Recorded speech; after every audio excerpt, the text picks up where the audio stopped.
Pag umuulan, doon lumalabas yung tubig, no? Pag malakas, maapaw dito, nagbabaha.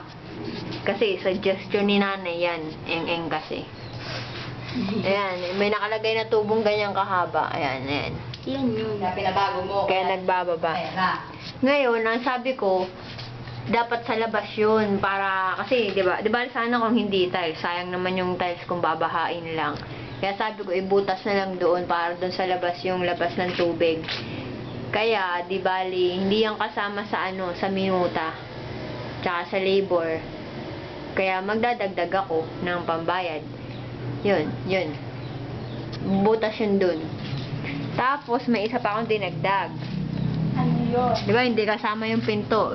Sabi nung manggagawa, kasi concerned siya sa nagpapagawa. Isama na rin daw ang pinto para isasalpak ng ganun. Para maganda. Okay nga naman, di ba? Tapos may pinadagdag pa akong isa. Kasi yung lababo, di ba, nilalabasan ng tubig yun. Di ba, labahan yung lugar na yun, hindi yan itatiles. Pag nag-uurong kasi, mga kanin-kanin, nagpupunta lahat doon. Kaya lagi dapat lilinisin. Sabi ko, magdagdag na lang ng daloyan ng tubig. Kaya, bibili na naman. Panibago na naman yun. Kaya magdadagdag ako ng... Pwede na ba pang dagdag na 500? Ron, tsaka Ron ah. Sa kanilang gumagawa. Oo. Dagdag kasi dalawa. Hindi parang, awin mo na, di ba? Papapulas mo na rin lang. Ay, di parang... Hay na rin yun. Ang plano ko nga pala, sana may pera ka pa.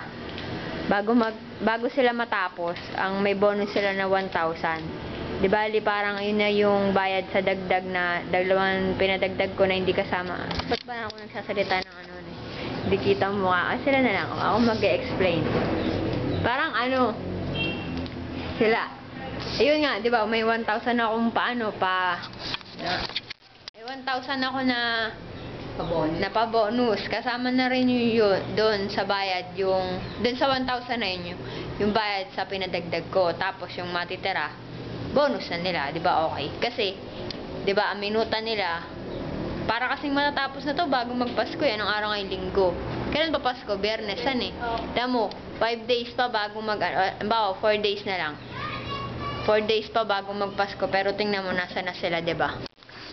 Tatapos na yun, no? Baka nga hanggang mamaya tapos na to no? Mabilis kasi. Tapos CR. Siguro, pinakantapos niyan bukas. Kasama paglilinis Tapos siguro, Lunes? Martes, babalik na yung mga gamit. Balik sa normal, ganun.